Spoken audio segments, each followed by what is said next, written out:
as everybody knows, AI it feels like it's getting out of hand, right? And our creativity, I wouldn't say is under attack, but it feels like, hey, if a machine can do it better than me, then why am I going to do it? And the conversation today hopefully digs deeper into why I think humans creating is the most important thing that we can do in this moment in time. So really quickly, I'm just going to run through so we're all on the same page about how we got here and where it is that we're going. And so again, this is the ethics of artificial intelligence. And so we're just going to quickly start here. So from storytelling pretty much to simulation. So I'm going to go way, way, way back. And so just talk about how really I think storytelling is humanity's first technology because it allowed us to communicate and basically talk through meaning in complex ways. And so we've had tools that have shaped that storytelling, like camera, sound, color, VFX, and now AI is bringing a whole new area of possibilities, but it's also untamed. And we've got an amazing panelist here who's going to help us understand that. And then so every innovation sparks concern, right? We went from, print to digital. That was a big issue, people were upset when you went to digital. It's like you're losing the soul of film, right? And so that has changed versus CGI to practical. And so I see a world where the blending of the two is really the answer here. Now, I did talk about going way back because I wanted to talk about AI. And that's what we're going to do. We're going to go back 30,000 years to cave paintings and oral tradition, right? This was some of the first, relics of what stories were. They tried to kind of, little did they know, they put their markings on these stone walls, and it's lasted that long, right? And then we have written language about 3000 BC, and it's really just laying, stories on tablets. The Gutenberg press, again, a lot has happened in between here, so I know I'm missing a lot, but please forgive me. The Gutenberg press came out and did mass production of storytelling and literacy. Before it was everybody having to rewrite the stories. Now it's copy-paste. And then we get to photography, capturing reality around us, still images.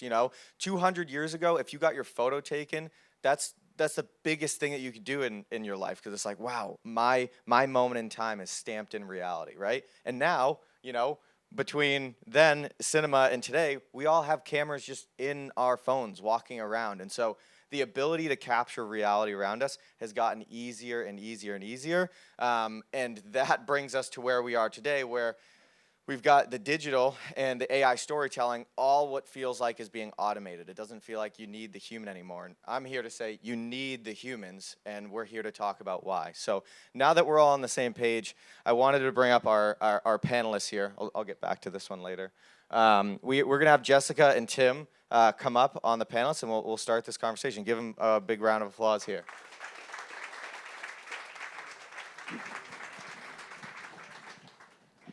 So quickly, this panel was put together about a month ago when we're all sitting there and going like, there's something on our hearts that we need to talk about. And Dan was like, hey, I know this sounds crazy, but we should probably talk about AI, as controversial as it is. And so we have Jessica and Tim here. I'm going to have them just do a quick introduction of who they are so you guys can get to know them, and then we're going to go right into the conversation.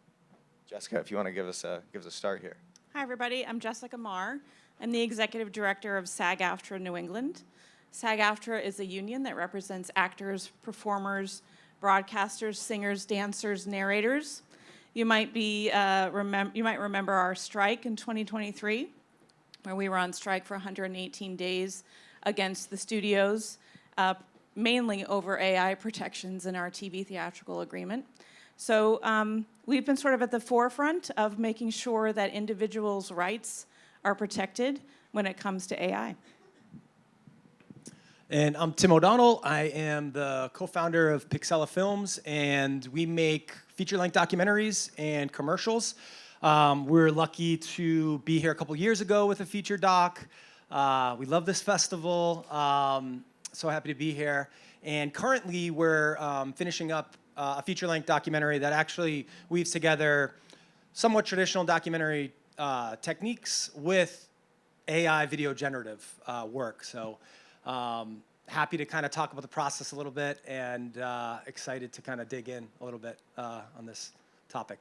Sweet. So the reason why these panelists are super helpful is we need innovators, right? But we also need to slow down and go ask ourselves where we're going, right? Because if we don't have any direction, it feels like there's just a lot going on. And so Tim actually has a short we're going to show a little bit later where he did use AI in it and is trying to use it in an ethical form and fashion. But I wanted to kick us off with, Jessica, in the current, age we're in right now, the big conversation is how is AI using people's likeness, right? And so I wanted to start here because if everybody's been in the news, Sora 2 has come out, and so you can pretty much get Sam Altman to do whatever it is you want. There's a film about this today, right? And so with that being said, you have actors who are willingly and unwillingly being thrown into this, and whether they like it or not, their likeness is being used. So where are we at right now, and hopefully what do you see as a solution? That's a huge question. I could probably talk for an hour about it, but the two things that we are focused on in particular are digital replicas and synthetic performers. So a digital replica is literally me, but digitized, or you digitized, right?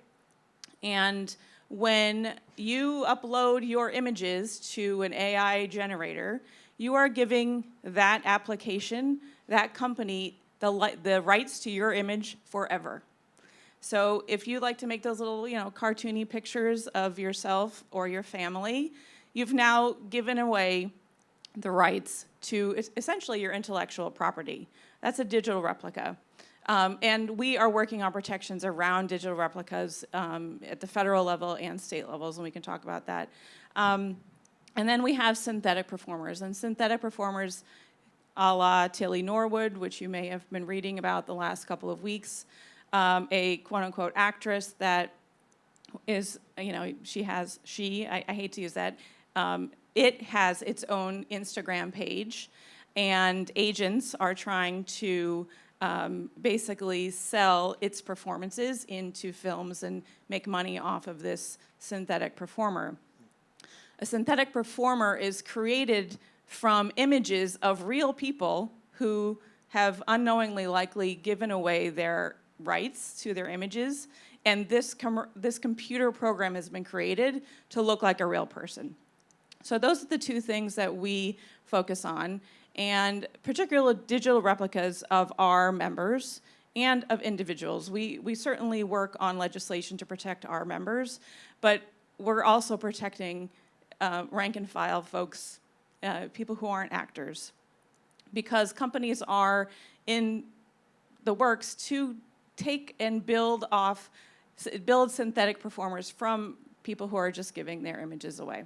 So what we are working on, not just within our collective bargaining that we do for our members and our, we work with our employers, but is federal legislation. There's a bill called the No Fakes Act, which is a bipartisan bill that is trying to make its way through Congress when they are working. That is for protections across the board of federal protections for both digital replicas and other AI image and voice protections. And then on the state level, we are working as well. In Massachusetts, I've been working on two bills, one for digital replicas and another right of publicity law, changes the current right of publicity law in Massachusetts. So we're kind of behind the eight ball, right? Like AI is moving so fast. There's a new story every week, and legislation takes a really long time to get enacted. So, it's a big push-pull about what's going to get there first. Yeah, and so something that I think we should focus on too is like, you're not necessarily saying, hey, we need to get rid of this. There should be no cloning. It's basically like there needs to be an understanding or right to, just because we can doesn't necessarily mean we should. Right. Everybody should have the right to consent to the use of their image, and if they consent to it, be paid for it. Yeah. And so those are the things that we are focused on, right? You should be able to say, yeah, I'm okay with having this company use my image, but I want you to pay me X, Y, Z. You should know that. It should be clear and conspicuous. The language should be very clear. So those are all the things. We have to have guardrails. We're not saying no. AI is here. It's not going away. And I think in some cases it's useful. But we need to make sure that our individual rights are protected. Yeah, and I think this is a good segue. Tim, I'm going to have you talk a little about the film you made. We're going to show it real quick here because Tim actually used, I guess you could say, a synthetic actor. You created one, but he did it in a way that is agreed upon. The actor knew that this was going to be done, right? And so I think there's a good balance there. This is the, hey, we're concerned about where this could go, but we also want to show you what can be made of this. So Tim, do you want to kind of intro your project and we can show it right after? Yeah, for sure. And, you know, I know Dan said this might turn into a brawl later. This is probably, maybe, like in New Hampshire Film Festival, like history, like the most likely to end in a fight. So I do have a background in mixed martial arts. I was a wrestler. Watch out. So, yeah, that's also why I'm here. No, but, you know, and I didn't bring my Okay. kickboxing gloves, so I don't think I can fight. Provided, Yeah, okay, what I was okay, told. So sorry to kind of like switch up the conversation a little bit, but kind of even going back, just being a documentary filmmaker, there's a whole world of ethics. And especially right now, not that I am the best at this, because I think you're always learning this, but I've been lucky. This is going to be our 8th feature. The company's been around for 15 years. And, you know, always trying to learn and get better ethically at making documentaries. But as you know, I'm telling somebody else's story, right? And hopefully it's a partnership. And my subject, Mary, who I've known forever, and the film has been going on for, 7.5 years, she's a double arm amputee, elbow up, so she doesn't have any prosthetics. She's a war veteran. She's a gamer. She uses her feet to play video games. She's an awesome person. But what gives me the right to tell her story? Really, what gives me the right? I'm a civilian. I never served. I'm a white guy.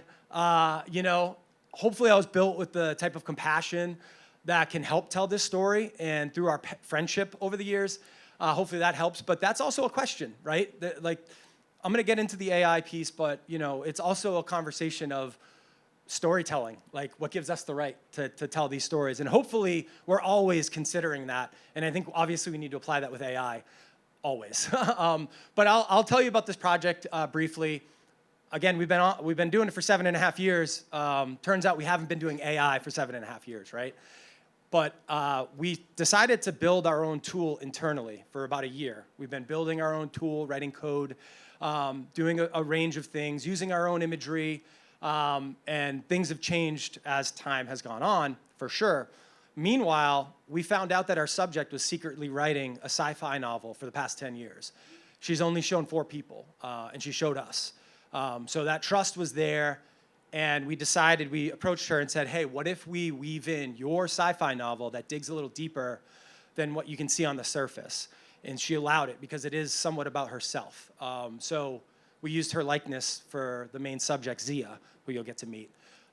And we're currently finishing the film, and it'll be at festivals next year.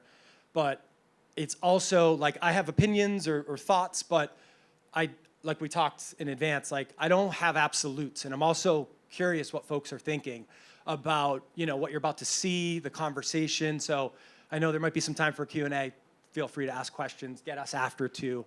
But yeah, you're gonna see a quick segment. It's not a trailer or a teaser, it's just a little moment where you get to see a little bit of the tech and see Mary and hear from her a little bit. Awesome. So we're going to play this back really quick here. We good on audio?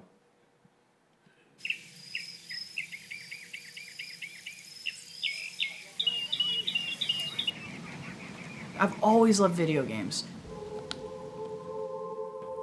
Ever since I was little.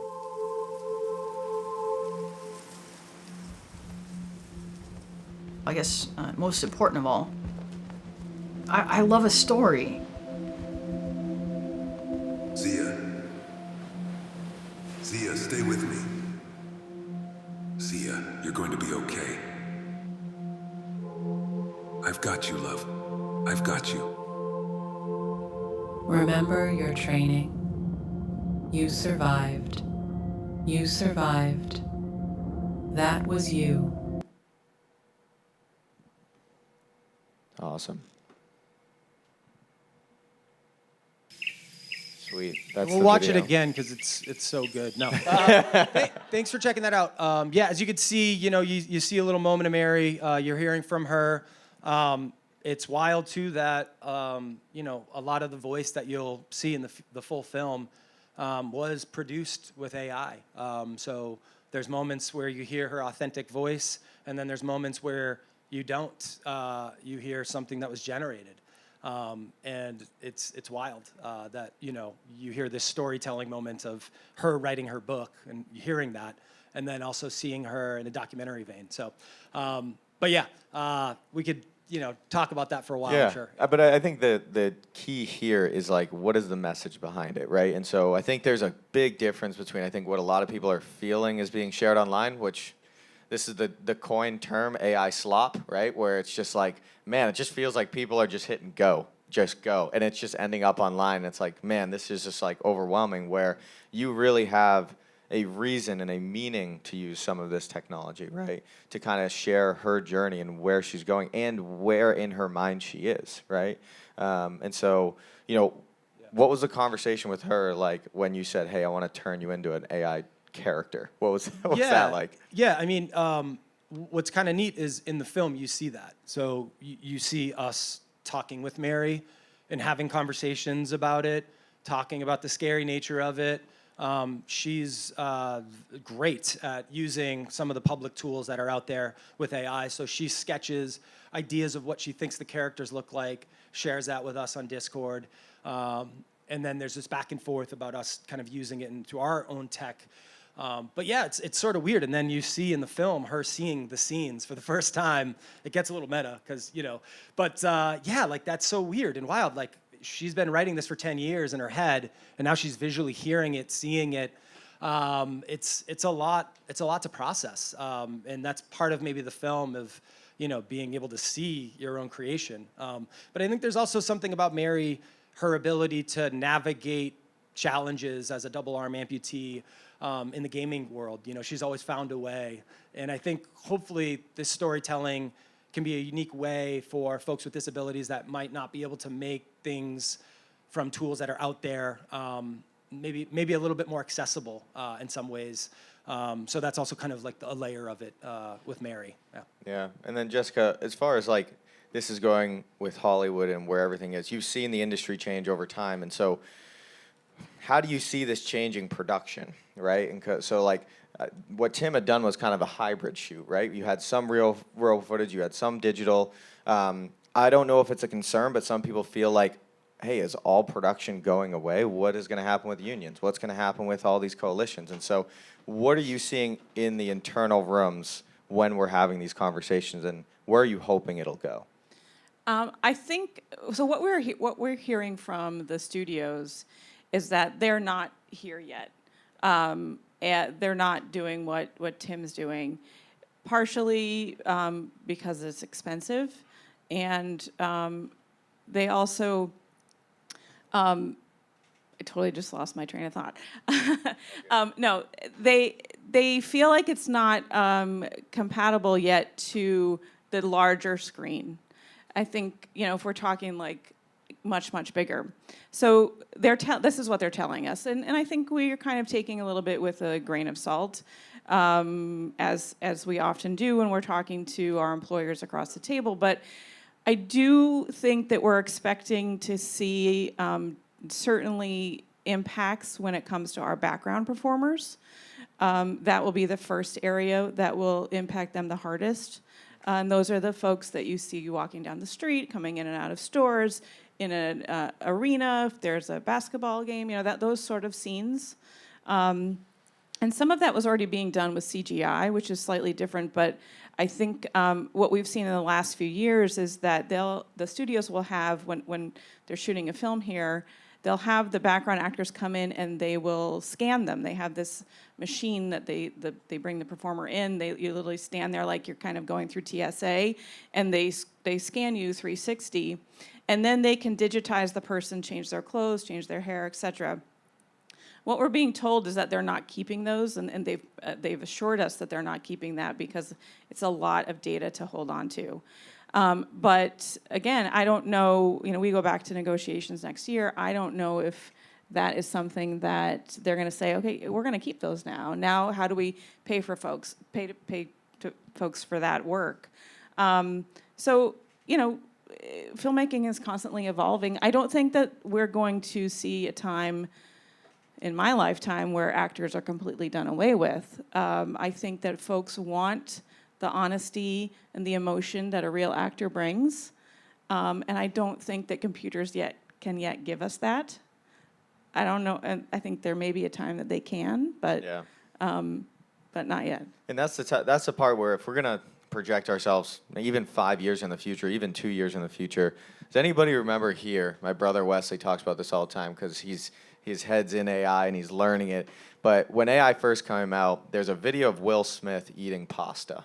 Has anybody seen that? Right? Maybe no. I wish we had it up here. Anyway, it's the most ridiculous video you've ever seen of this guy just shoveling pasta in his mouth, and nothing looks right, nothing looks correct. But 2 years later, you have this Will Smith eating pasta with a fork, and everything looks great. Now, the thing that I think everybody knows we're missing is you look at AI videos, and right now, it feels like it's soulless, right? It doesn't feel like anybody's behind the eyes, right? If the eyes are the windows to the soul, well, there is no soul in these AI-generated imagery. But that doesn't mean it won't get there, you know? And so I think that's what the concern is for some actors or people. Like, they're going to school, they're learning how to act, they're doing all these things. But I think we have two paths where this is going to split. It's going to enable a smaller group of people, you know, a crew of 10 maybe, to produce an amazing film. Or what I'm concerned about is you have a couple conglomerates who own all the IP that says, we own this, we're gonna use the rights to this, nobody else can make in this genre. Right. And so those are both happening. This is empowering you and your team of a small crew to do visual effects that otherwise would be impossible. And that's amazing. But my concern is you do get a couple of these powerhouses that are gonna be like, we're gonna train our own models, our own stuff, only we have access to them. I'm sorry to anybody who can't do that and whatever, but we own the technology, and we've seen this happen before. I guess the question is, do consumers want that? So they can create that, but if people aren't paying ticket prices to watch that or monthly streaming, is that really going to work? So I believe that as a society, that's the decision that we have to make. It's our choice, Yeah. right? Yeah. And I think that's the thing that we have left. The only thing we have left as, you know, people enjoying cinema is we have our attention, right? And so the issue is everything online, it goes viral because it's controversial.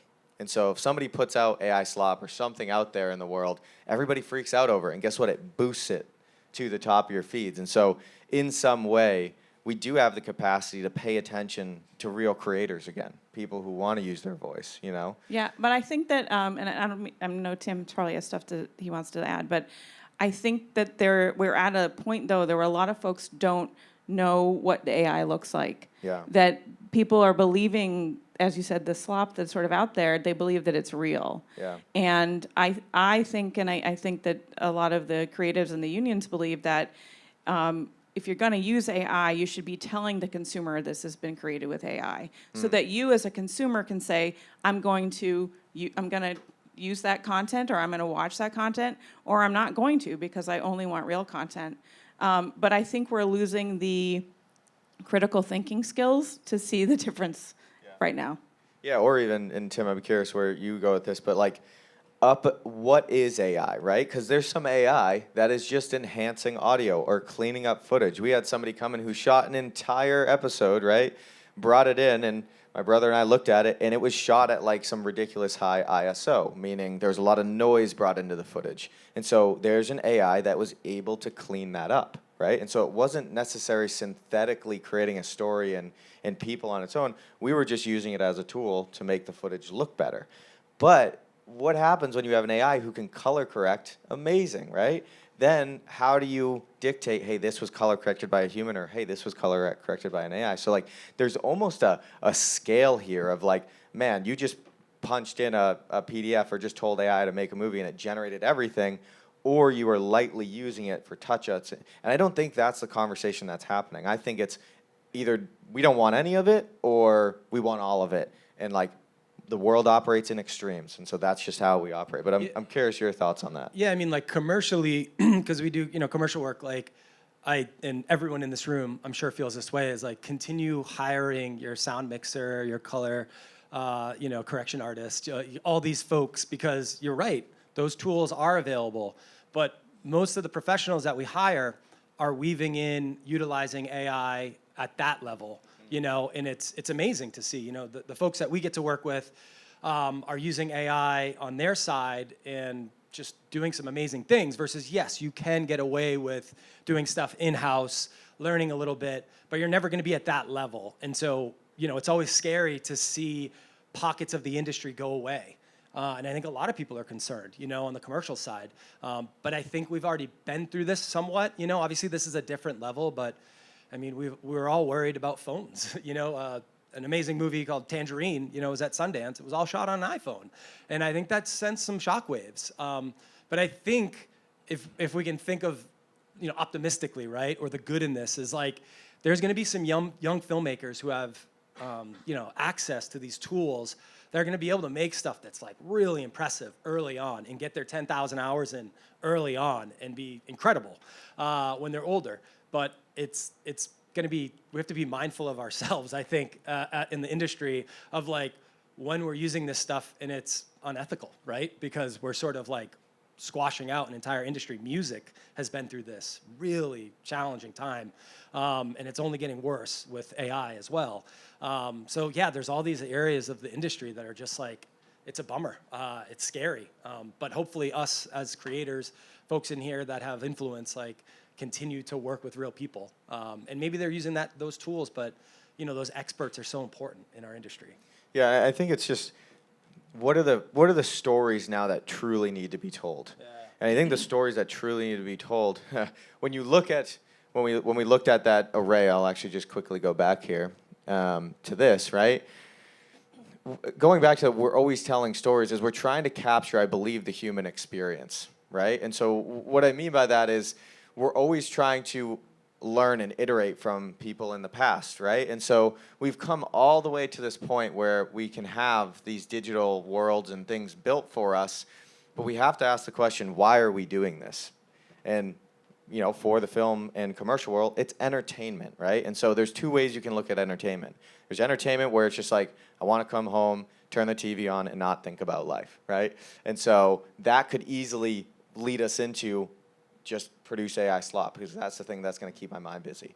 Or there's entertainment that I feel that connects with people on a deeper level, that tells a deeper story. And so I think the goal here now that we have phones in our pocket is, you know, this could be a controversial topic, but like we've spent so much time recently making the digital world better that we haven't made the physical world one. We kind of like, we've stopped producing as much in this physical world. And so to kind of take the, I guess, the speed and efficiency of AI, but let's turn it back to telling real world stories. There's so many people I've met in New England who have a story, right? And so as a documentary filmmaker, to get those stories out, you might be able to impact somebody. And it's like, if somebody goes and watches something and then feels nothing after spending 20 minutes, 30 minutes, an hour in a film, you feel like you've wasted people's time. And so that's the last thing that we want to do. And so the ability for somebody just to, like you're saying, at home, just hit generate, and it's the first thing that's on our screens, well, that's just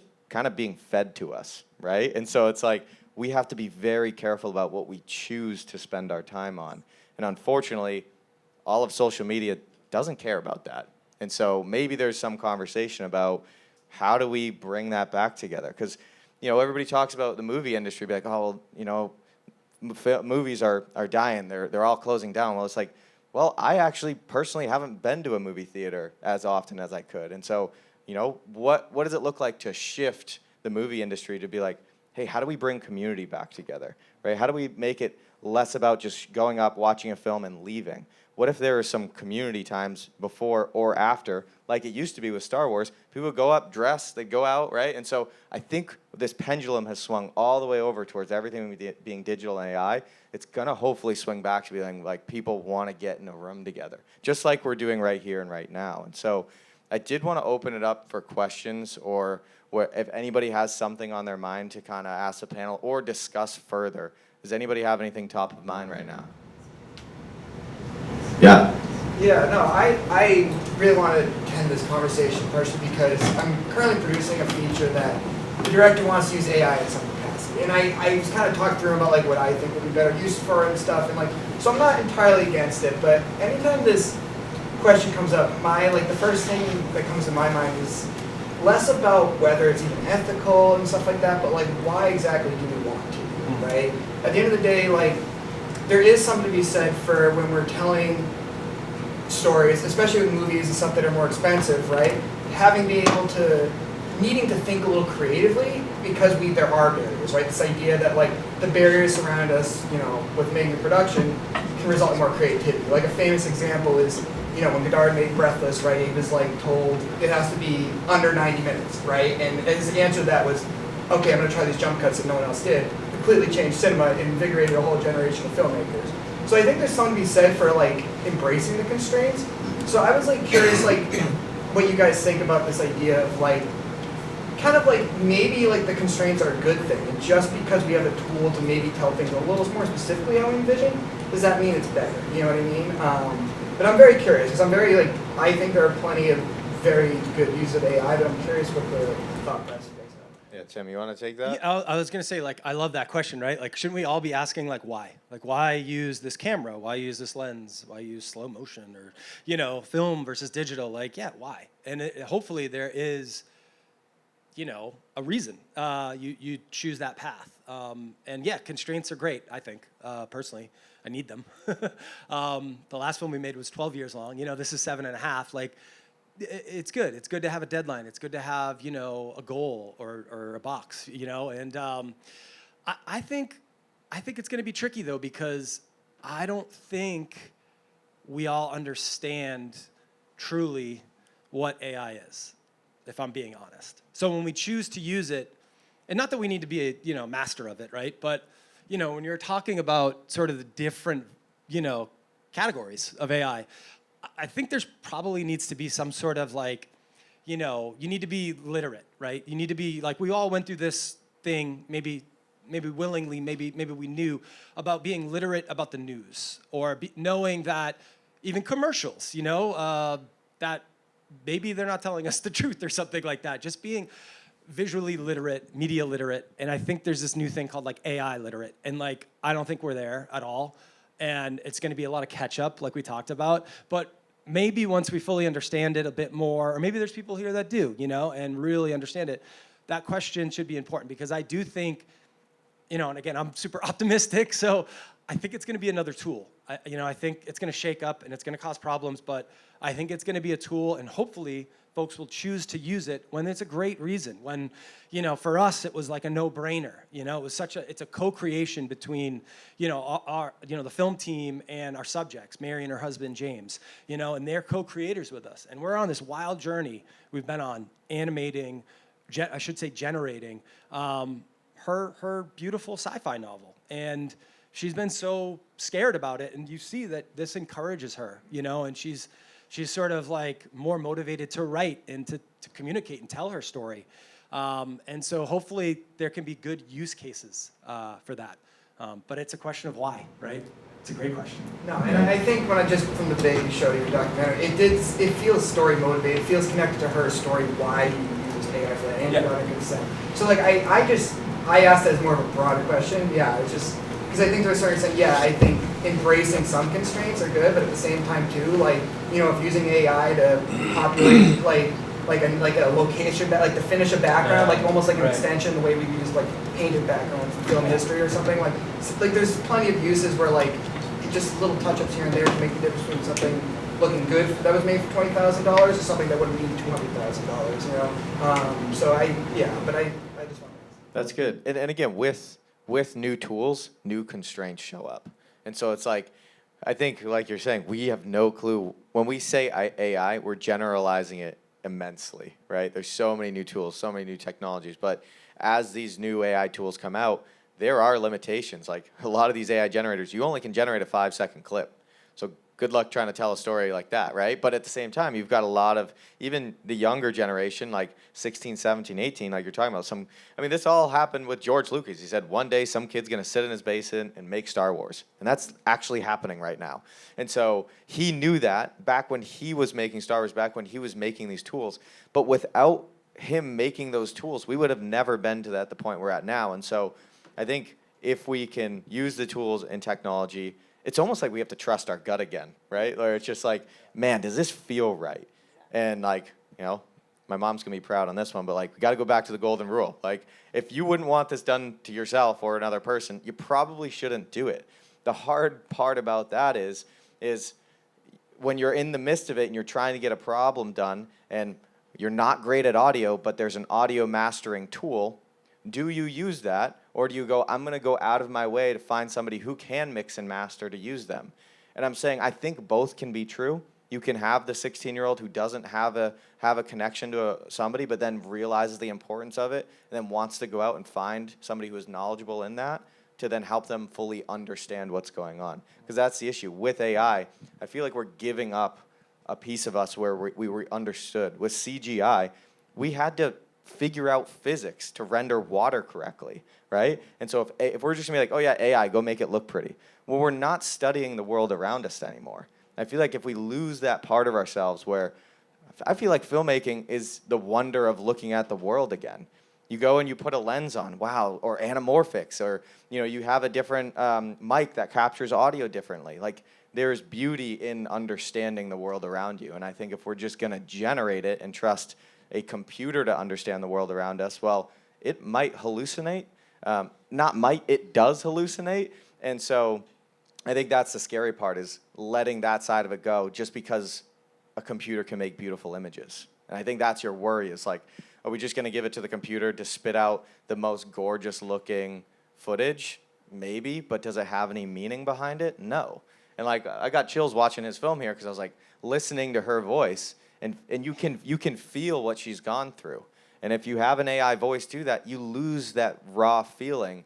And somebody online was talking about how humans innately leave mistakes in their work, right? If you listen to a lot of music in the past when they're recording somebody, some guy sat on a piano or hit the cowbell too much, right? And it made the music the music. And so if something's too perfect, I think we're gonna know that, but eventually AI is gonna pick up on our imperfections and then enable it into it. So I know that was a weird rant to go down, but I hope that helped. Yes, you have a question back there? Yeah, I'm curious if you have any feelings about the environmental impact of AI and how that affects, the ethics of it. Jessica, is this something you want to handle? I mean, personally, it's a huge concern for me. I think we're hearing a lot about these data centers that are being built, particularly in rural areas, and now jacking up the costs of all of our energy. Those data centers, are whomever is the tech companies are not absorbing the cost. They're putting that cost on the people around them that we're not asking for this. So personally, as a human being, I'm quite disturbed by it, and the environmental impact is huge. And I think we all have to be thinking about that when we're consuming the media that we consume. The unfortunate part is there's no real solution right now, other than it's happening. Yep. Oh, there's both. Yeah, go ahead. Oh, no. One of the things that I keep hearing is like AI as a tool. It's a tool, it's a tool, it's a tool. Mhm. But it's not a tool like we're, like color correction tool or Yeah. Adobe or whatever.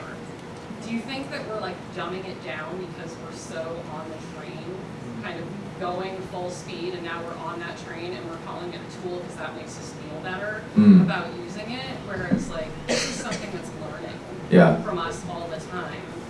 And I honestly have like a visceral reaction to seeing a real person on screen in your film, and like that AI generated person, and what that will do to people's psyche about like, oh, should I look this perfect? And there's going to be a blurring. There's already that Instagram face like kind of thing. Yeah. But do you think it's this like, it's this thing we're telling ourselves, it's a tool, so that's okay, it's just another tool, or do you think it really is a tool? I guess before we answer that, and I'm not asking for an answer from you, what would you say would be a better name for it? I don't know. The unknown. The unknown. That's the problem. Yeah. Is that we've always been told. The Antichrist. AI bad. Yeah. You Yeah. have this fear of the unknown, whereas I feel like before it's like, oh, we're going to computers and we're designing something on a computer. Yeah. Yeah, it's a little fear of the unknown, but it's not that AI word. It's Yes. that like, this is going to take over the world, and we've been making Yes. But we've been telling ourselves it's going to kill us, and we're building it still. Telling ourselves, Yeah. so are we just dumbing it down and we're like, it's okay, you know, because it's a tool that's going to make us faster. Yeah. So we're kind of tricking ourselves into thinking, and that's the hard part. That is what's going on here, because in some ways you look at AI, and there's some AIs, like I had a great call with a founder the other day, and he is building a machine where you talked about the digital scans, right? They're taking that same technology, but they're doing it for skin cancer, right? And so they're creating a full photometric array of somebody's body and can look at, you know, moles or dots on somebody's skin and early detect that. It's like, wow, that's amazing. We don't want to kill that. But this side where it feels like it's sucking the soul out of everything, I hate that, you know? But also, like, right now that feels right. Yeah. But it's the AI piece that it's learning. What is that going to, it's going to turn it into something else? Yeah, I mean, it always comes down to, like, humans are going to make machines, and what we project into it, whether it likes it or not. There's a show where some guy programs an AI to take over his company, and then it says buy cheap hamburgers, and 4,000 hamburgers show up that are frozen patties, right? Well, it did the job. It got you cheap hamburgers, but it didn't understand. And so if we program machines that don't understand and that don't put human first, then yeah, we're going to end up in a hole I don't know if we can dig ourselves out of. And so there's a slide in here. I don't know if you guys know this. I was pretty wild to hear. In 1956, AI was coined in Dartmouth in New Hampshire. And so the fact that it was made here, I feel like we should continue to have conversations here, right, to help it go somewhere, because it is our responsibility. And the hard part is we feel powerless almost in a way. Like I'm sorry, I'm not building a model. I'm not building these machines. It feels like the world's going too quick, but I feel like there's a reason that we have that motto, live free or die, because in living free, it's creating free, it's doing things. And so I love that you've brought up that question. And unfortunately, like, Tim, I don't know if you have an answer to her question, but it's hard to answer stuff that we don't even know where we're going. That is the scary part. And unfortunately, there's no off switch here. You know? Yeah. I don't mean to scare you, Tim. No, what do you think? And that's the thing. Like, I think it's important that we're having a conversation. Like, honestly, like, it's needed. And like, how are we gonna get there if we're not having the conversation?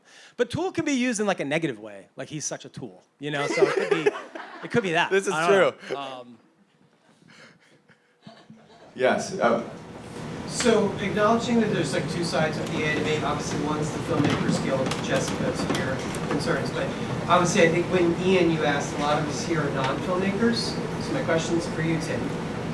As somebody that's embraced AI, where is your line that as you guys are talking in-house and you're like, hey, that's a great idea for AI, versus no, we can't do that? And it kind of gets you off the hook ahead of time. I'm sure your answer a year ago was completely different. Yes. And will change a year from now. Yeah. Like right now. Yeah, again, not to derail like I did earlier, but it's the same sort of conversation with documentary filmmaking. And there's been lots of moments. I made a film about my dad. He's doing great right now, but he had a traumatic brain injury, was in a coma for 7-8 days. And, you know, filming him unconscious was, you know, pretty dark, right? And I didn't know what I was doing at the time. I was using my phone. And my dad taught me how to use a camera. He's been documenting, you know, different moments of life. And I just did it. And I remember immediately calling my mentor, Bill Anderson. I was like, what am I doing? And like, you know, and he wakes up and I just kept filming for some reason.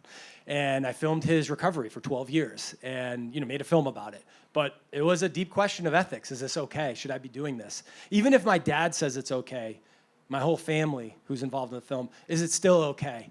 Is this going to be helpful? Is this going to be traumatic? I've worked with a lot of veterans, a lot of folks from very specific corners of the world. Is it okay? And I think the same thing goes for AI, you know, and yes, it's been a conversation. For this particular project, it's been a conversation with our co-creator, Mary and James, our subjects. So a lot of the conversations are, should we do this, should we not do this, have been going back and forth with them, which honestly has helped, as opposed to just creators making these, you know, answers. But I think we constantly have to ask ourselves, where is the line?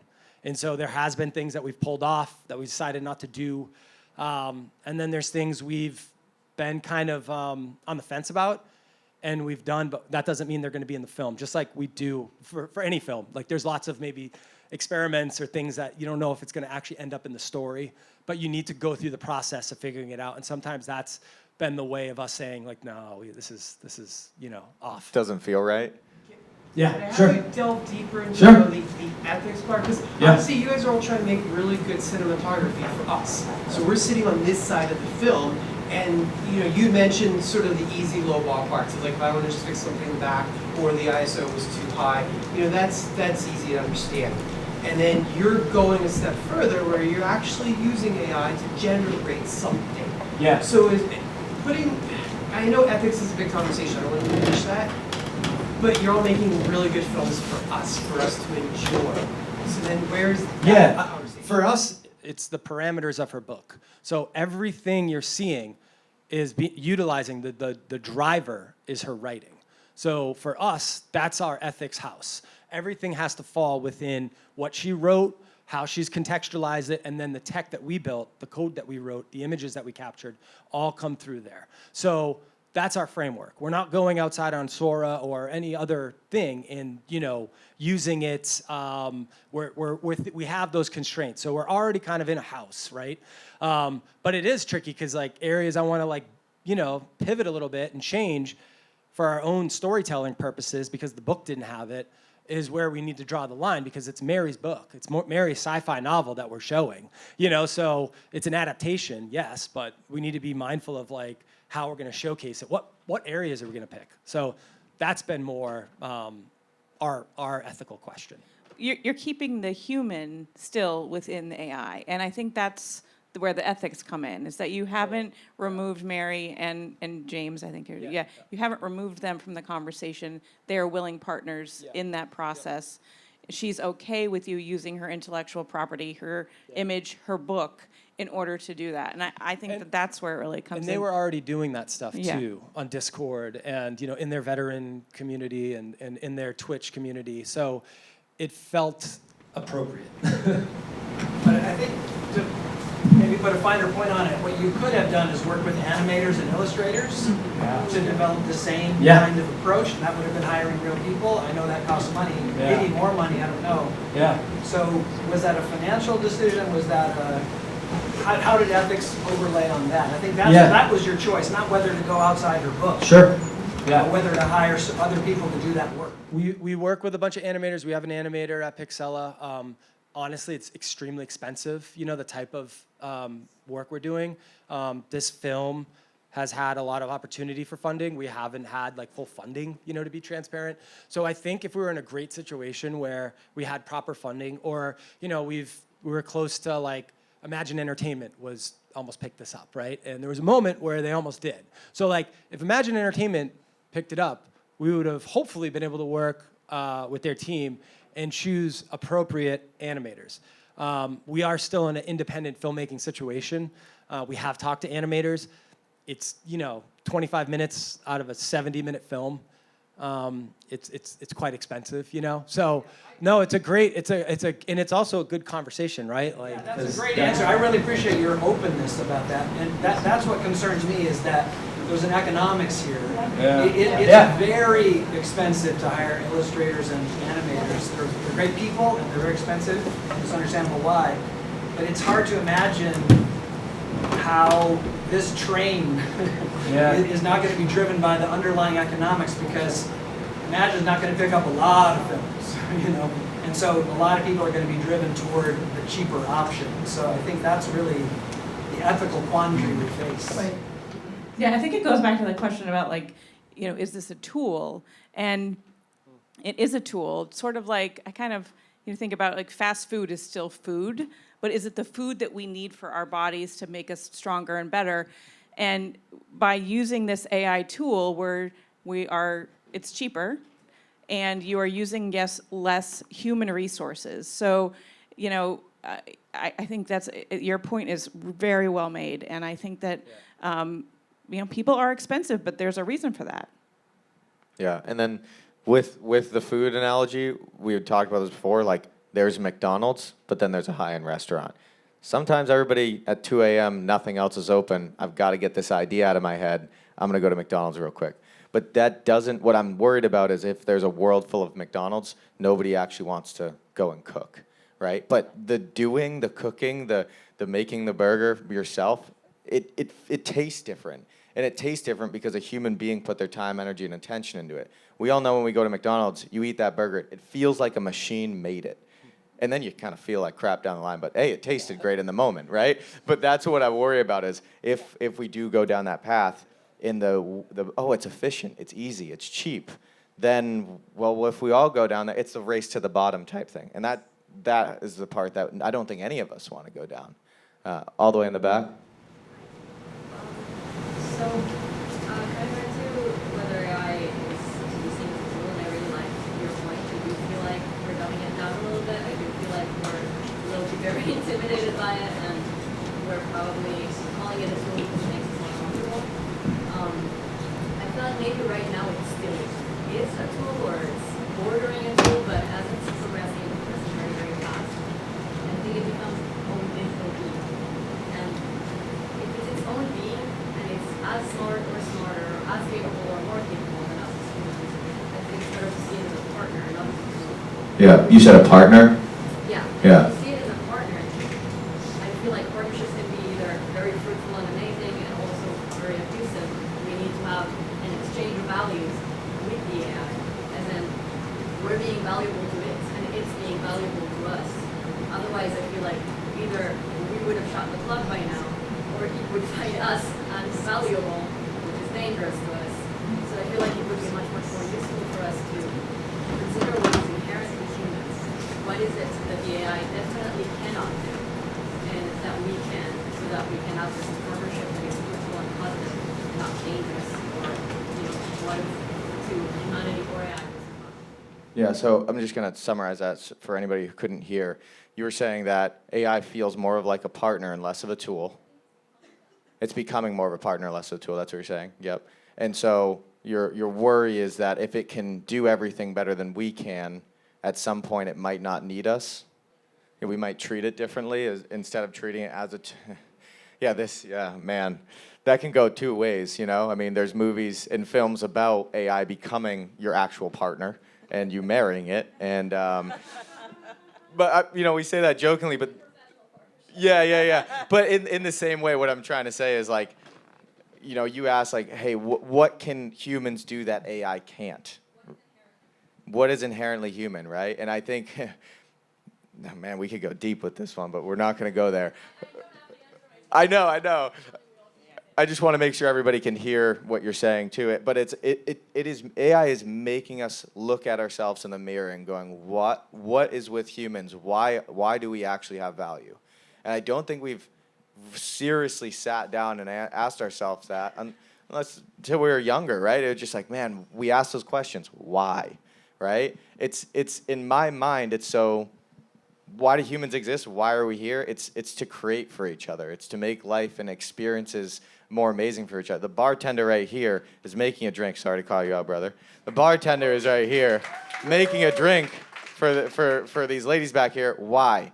Because he cares, and he's good at what he does, right? Maybe he doesn't, but I'm putting this on him. But, right, like, he is actively spending his afternoon at a location to make an experience better for other people, right? And so... being paid for it. And being as paid he should for be, it, yeah, hopefully, right? Yes. Right, but right next to him, unfortunately, Greg, I'm going to use your robot as an example. That robot right there could pour a drink. But I'll tell you, that robot's not listening to you talk about your third boyfriend, like who dumped you, right? But it's like we need that. I'm not pointing to you, by the way. We need that. We need that back and forth human interaction that makes things feel valuable, makes people feel seen, right? And so I think, man, it gets hard to ask the deeper questions on reality, but when you really break it down, we're here to make life better for each other, right? And so if that stays center, then that AI partner that we're calling a tool right now we might be able to program it with the understanding that humanity needs to come first and not code. And it feels like right now we've got a sprint towards people just throwing money at this machine that we don't even know what it's doing or where it's going. And is a little scary. And again, now I'm sitting here with no answer still. But yeah, I hope that helps. You know, I had this like question in my mind for the past 2 years. I still think not fully answer it. So. Yeah. But I think it is essential to, you know, continue pondering on it and figure it out. Yeah, we have to continue to be critical thinkers as we use the tool. Yeah. And we're going to be around. So the point of opening up this conversation and on a Thursday with AI is because the actual conversations are going to happen at some place, at some bar, at some food place, right? Like we need to be one-on-one having these conversations, these open conversations. And the more perspectives we have, the better I think the solution and the better the answer I think we can come up with. And we're going to have to iterate every single day. Like there's a new tool coming out every other day. So it's like, well, let's sit down and start a fire and start talking about this because there's a lot to unpack here. I know we're coming closer to the end. Yeah. I have a question for you. I know you do a lot of work in like Unreal Engine, stuff like that. Yeah. At what point is it no longer art? So what I mean is, I'm a producer, and I have dealt with animators and people that do CGI stuff. Personally, I don't have an issue with watching the old Godzilla movies where it's a guy in a suit walking around toy. Yeah. It's somebody trying to tell me a story based on what they have readily available. And I love what you have on the screen. It's awesome, and I love the idea of AI as a partner and its own entity. Like you hired AI on to help out with this one section. The thing that makes art, in my opinion, the thing that makes art is the human mistakes, the smudges on a painting, the things that didn't go the way that we had planned them to go. At what point is it no longer artwork and it's just Noise. whatever the computer made? You know? Like it's cool, Yeah. but when are you going to get those happy accidents like I'm walking here with Dustin Hoffman getting almost run over? You'll never get those ever again. Yeah. I mean, you got like Jeff Koons, right? Who's an artist who's been hiring out folks in third world countries to build these, sculptures that then get sold at, the biggest art fairs. No, I know. I'm like thinking of this. Yeah, and like that is a question of like, is that art, right? And of course, there's a bunch of artists that are in his vein that, one quote was like, art school was the Wall Street, the stock market for me. And all this appropriation and all this, stealing of images and stuff. And I think it's a great question. When's the line? Where's the line? Because maybe there is like some, interaction with somebody who's working with, not the tool, but, Allen Iverson. And, they're working with AI and it's a back and forth, right? Because anybody, actually, quick, if it's okay, do you mind putting your hand up for folks who've used any AI online and tried to generate some images? So for those folks, I'd imagine the first time you did it, did you get what you wanted right away? No, and you had to kind of go back and forth, right? And so, not that I'm saying that's art, but there is something about going back and forth and modeling something, using your own voice, hopefully, and, to create something unique. And maybe that technically is still under that umbrella of art. But as the tool gets better and better and better, and we don't have that opportunity to go back and forth and put the personal story or touches into something, then maybe it does lose that piece of what art is. I think that's an awesome question. I don't have an answer, obviously, but like, I think it's like Hollywood and the big corporations, they care about their bottom line and making as much money as possible, and half the people at the top have never even been on a film set. So I'm not really concerned about them. It's more about, like, I deal with actors all the time. I don't want to deal with a scam. I want to be right there on set, and I want to deal with it. I'd rather have the actor complaining about meal penalties than deal with the computer. You know what I mean? Yeah, that's all. I don't know. Yes. This gentleman. Yes, sir. Sorry, you've been in the blind spot over here. I love that Jessica's here. I think you brought up all about coincidence. And you bring up IP, right? Who else is fighting this fight to like protect us, right? Like, I know you are as an organization, but like, is there like legislation? Is there people on our side to like define like my property as I get hoodwinked to play with Sora, right? Like who do we call?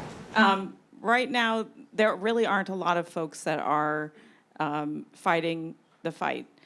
SAG-AFTRA certainly is leading the way, and we are doing our best for the legislation. But I think to Tim's point earlier, people don't really understand AI. Even the legislators that I'm working with have to be explained what all of these things mean and why it's necessary. Just for example, so in Massachusetts, one of the laws that I'm trying to get passed is to change the right of publicity law. The current law in Massachusetts only protects name, portrait, and picture. And so we want to add likeness and voice to make it relevant. The current law also has no postmortem right.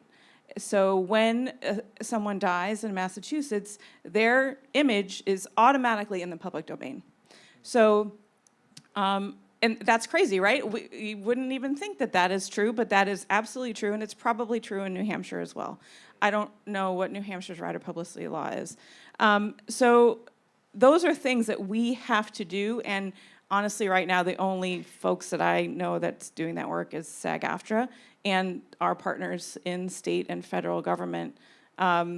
Certainly, states like California, New York, Tennessee, they're at the forefront. They've already passed these laws. Illinois has a few as well.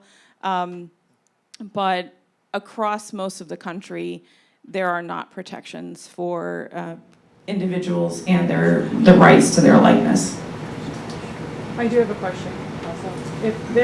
If you had to pay licensing for the use of the images and the voice or anything else that you had to, how would it then be useful still to you to use any type of AI? So you're saying how would you license your own personal likeness? No, I'm asking the filmmakers. Oh, how okay. would be, in the same, sense of any type of talent, usage or any type of Getty Images or. We had to pay, you're saying? Yeah. So you're saying we want to use somebody's likeness, and you're saying let's for you made an AI version of yourself, and I want to have you in my film. So the AI is used off of a learning model, off of hundreds of thousands of photos. So if somehow they were used, or if they were licensed somehow, I mean. You likely gave those rights away deep in some sort of terms and conditions. Right, exactly. But if somehow that was to be figured out to, be licensed somehow. So how would that work for you guys? Somehow, would that be able to? I guess what I'm asking is, would that still be financially worth it to you? Right. I wonder too if it's like Spotify for musicians. You meet these bands that have millions of listens, and they're getting $20 a year for that. And so I'd imagine it's going to get watered down quite a bit. But it's an interesting thing, right? To think about if you could have some sort of ownership of your photo or image or likeness that's then being processed. Maybe there is some path forward. But in reality, there's just so much photography that's out there online. I mean, digital photography, the numbers are crazy when you look at it, right? Where the amount of photos taken and then the amount of photos sort of online that all these tools are using, right? It's wild. How do you put a number on it? I mean, I think even the social media apps, your photos are out there, and they're using them to generate images. So exactly. Yeah. All right, guys, we do have to wrap up here. Did want to thank everybody for coming. We will be here the rest of the week. Would love to talk to everybody a bit more, and enjoy the rest of the film festival. And thank you guys for coming. Thank you. Thank you.